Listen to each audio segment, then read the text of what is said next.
नमस्कार दोस्तों, स्वागत है आपका कहानी अनबॉक्स पर। मैं हूँ मीशू। आज मैं आप लोगों के लिए जो कहानी लेकर आई हूँ उसका नाम है फूल का मूल्य। इसके लेखक हैं रविंद्रनाथ टैगोर। आइए सुनते हैं कहानी। सर्दियों के दिन थे। सर्दियों की कठोरता के कारण पौधे फूलों के बिना थे। वन उपवन में उदासी छाई हुई थी। फूलों के अभाव में पौधे श्रीहीन दिखाई दे रहे थे। ऐसे उदास वातावरण में एक सरोवर के मध्य कमल का फूल खिला हुआ देखकर उसका माली प्रसन्न हो उठा। उस माली का नाम सुदास था। ऐसा सुंदर फूल तो कभी उसके सरोवर में खिला ही नहीं था।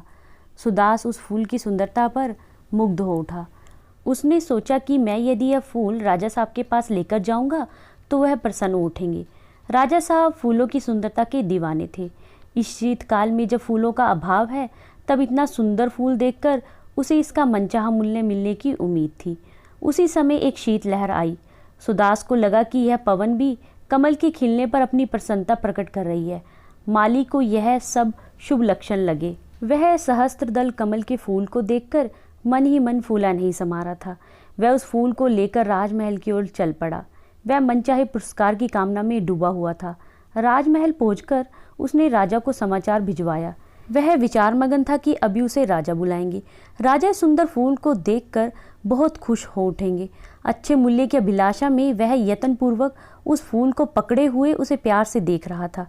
राजमहल के बाहर खड़ा हुआ वह राजा द्वारा बुलाए जाने की प्रतीक्षा कर ही रहा था कि तभी राजपथ पर जाता हुआ एक सभ्य पुरुष कमल के फूल की सुंदरता पर मुग्ध होकर सुदास के पास आकर पूछने लगा, फूल बेचोगे? मैं तो यह फूल राजा जी के चरणों में अर्पित करना चाहता हूँ। सुदास यह उत्तर देखकर चुप हो गया। तुम यह फूल राजा जी को देना चाहते हो, किंतु मैं तो यह फूल राजाओं के भी राजा जी के चरणों में अर्पित करना चाहता हूँ। भगवान तथागत यहाँ पधारे हैं। बोलो तुम इसका क्या दाम लेना चाहते हो? मैं चाहता हूँ कि मुझे इसके बदले एक माशा स्वर्ण मिल जाए। उस पुरुष ने तत्काल यह मूल्य स्वीकार कर लिया। तभी शहनाइयाँ बज उठी, मंगलवाद बज उठे। सुंदर थाल सजाए हुए सुंदर युवतियों का झुंड उधर ही चला आ रहा था। राजा प्रसेनजीत पैदल ही भगवान बुद्ध के दर्शनों के लिए जा रहे थे। नगर के भारी भाग में वे विराजमान थे। सुदास के पास कमल का फूल देखकर वे प्रसन्न हो उठे। उस प्रचंड शीत में फूल कहीं ढूंढने पर भी नहीं मिल रहे थे। ऐसे में इतने सुंदर फूल को देखकर उनका मोहित होना स्वाभाविक ही था।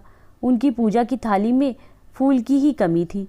राजा जी ने सुदास से पूछा, इस फूल का क्या मूल्य लोगे? सुदास बोला, महाराज फूल तो यह सज्जन ले चुके हैं। कितने में? 1 माशा स्वर्ण में। मैं तुम्हें इस फूल के बदले 10 माशा स्वर्ण दूंगा। राजा जी की वंदना करके उन सज्जन ने कहा, सुदास मेरी तरफ से 20 माशे स्वर्ण ले लो। राजा जी से निवेदन करते हुए वह सज्जन बोला, महाराज आप तथा मैं दोनों ही भगवान के चरणों में यह फूल अर्पित करना चाहते हैं। इसलिए आप और मैं इस समय राजा या प्रजा ना होकर 2 भक्तों की तरह ही व्यवहार करें तो ज़्यादा उचित रहेगा। भगवान की दृष्टि में सभी भक्त एक समान होते हैं। मधुर वाणी में राजा प्रसेनजीत ने कहा, भक्तजन मैं आपकी बात सुनकर प्रसन्न हुआ। आप इस फूल के लिए 20 माशा दे रहे हैं तो मैं इसका मूल्य 40 माशा स्वर्ण देने के लिए तैयार हूँ। तो मेरे भक्त के वाक्य पूरा करने से पहले ही सुदास बोल पड़ा, हे राजन व भक्तजन आप दोनों ही मुझे क्षमा करें, मुझे यह फूल नहीं बेचना है। इतना कहकर वह वहाँ से चला गया। वे दोनों आश्चर्यपूर्वक उसे देखते रह गए। सुदास फूल लेकर गौतम बुद्ध के स्थान की ओर चल पड़ा। वह सोच रहा था कि जिस बुद्ध देव को देने के लिए दोनों इस फूल की इतनी कीमत देने को तैयार हैं, यदि मैं स्वयं ही उन्हें यह फूल अर्पित करूं तो मुझे और अधिक धन की प्राप्ति होगी। वह महात्मा बुद्ध के स्थान की ओर चल पड़ा। उसने देखा कि एक वट वृक्ष के नीचे महात्मा बुद्ध ध्यान मगन पद्मासन अवस्था में बैठे थे।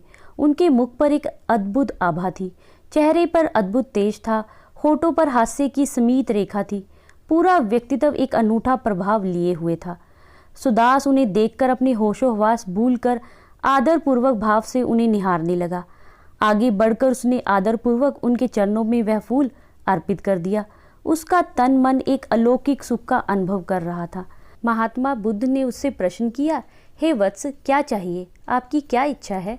सुदास मधुर स्वर में बोला, कुछ नहीं, बस आपका आशीर्वाद चाहिए। दोस्तों इस कहानी का अंत यहीं पर होता है। आप सुन रहे थे रविंद्रनाथ टैगोर की कहानी फूल का मूल्य। आशा है कि कहानी आपको अच्छी लगी होगी। कहानी आपको कैसी लगी मुझे कमेंट करके ज़रूर बताइए और चैनल को सब्सक्राइब करना ना भूलिए। मिलते हैं एक नई कहानी के साथ। कहानी सुनने के लिए धन्यवाद।